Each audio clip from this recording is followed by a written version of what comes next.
Assalamualaikum warahmatullahi wabarakatuh. Pada kesempatan kali ini, kelompok kami akan memaparkan tentang studi kasus analisis fundamental perusahaan sektor healthcare di Indonesia. Adapun anggota kelompok kami terdiri dari Fitra Afifah Helda, Lia Fitriana, dan Dewa Biokti. Studi kasus analisis fundamental perusahaan sektor healthcare di Indonesia. Sektor healthcare adalah sektor defensif yang tangguh terhadap fluktuasi ekonomi karena produknya merupakan kebutuhan dasar. Body dan Kane dan Markus pada tahun 2021 menjelaskan bahwa sektor dengan permintaan inelastis cenderung mempertahankan pendapatan saat ekonomi melambat. Ini menjadikan sektor ini menarik bagi investor jangka panjang dan jangka menengah. Peningkatan kesadaran masyarakat terhadap kesehatan preventif dan kuratif menggeser pola konsumsi dari pengobatan reaktif ke layanan kesehatan berkelanjutan. Tren ini didukung oleh teori Anderson pada tahun 2019, meningkatkan permintaan layanan medis, konsumsi farmasi, dan pemeriksaan diagnostik yang mendorong pertumbuhan pendapatan perusahaan healthcare. Dinamika pertumbuhan sektor healthcare. Yang pertama, pertumbuhan penduduk dan demografi. Pertumbuhan penduduk dan perubahan demografi memperkuat prospek sektor healthcare. Peningkatan harapan hidup sejalan dengan kenaikan kebutuhan layanan kesehatan jangka panjang, menciptakan peluang pertumbuhan. Yang kedua, jaminan sosial kesehatan.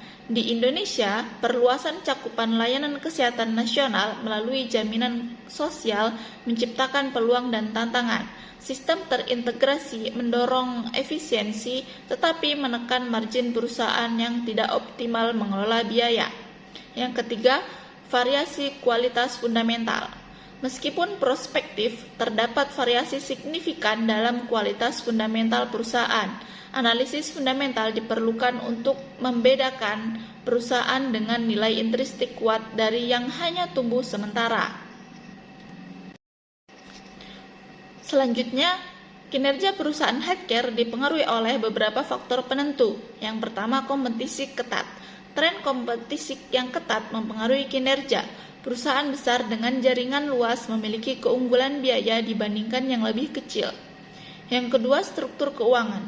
Struktur keuangan krusial untuk ketahanan perusahaan.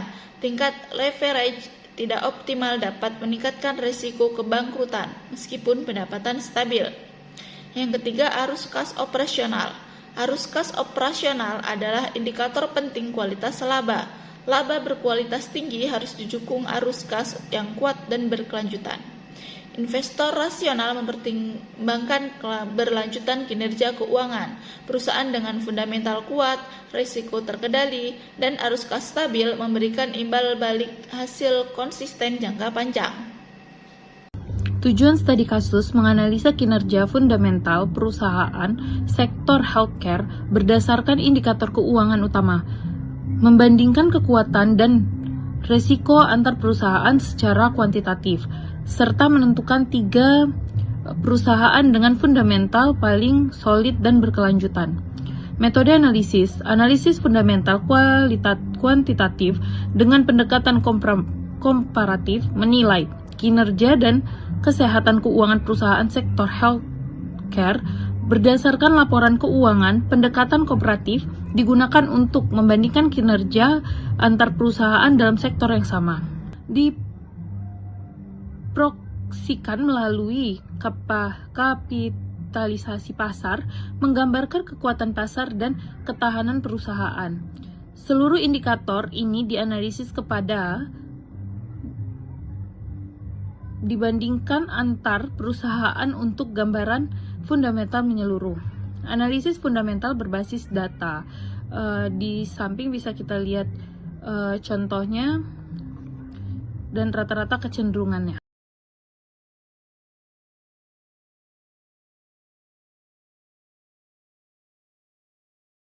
Selanjutnya, interpretasi hasil analisis fundamental. Pertumbuhan pendapatan dan profitabilitas. Pertumbuhan pendapatan tertinggi dicapai oleh Hill dan Mika, mencerminkan ekspansi layanan. Namun, Sido dan PRDA unggul dalam profitabilitas ROE dan NPM, menunjukkan efisiensi operasional. KLBF dan Mika memiliki profitabilitas moderat namun stabil, menandakan kematangan bisnis.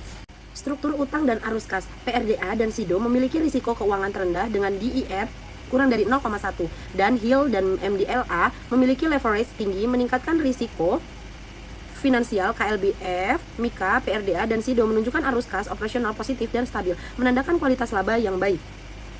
Arus kas Hill yang fluktuatif menunjukkan potensi risiko likuiditas. Selanjutnya yaitu bab 3, yaitu kesimpulan. Kualitas fundamental perusahaan sektor healthcare ditentukan oleh keseimbangan antara pertumbuhan, pendapatan, profitabilitas, dan resiko keuangan. Pertumbuhan tinggi tidak selalu mencerminkan fundamental kuat jika tidak diiringi profitabilitas dan arus kas sehat. Poin yang pertama, profitabilitas konsisten. Indikator penting efisiensi dan kualitas manajemen menunjukkan kemampuan mengelola biaya dan memanfaatkan modal secara optimal.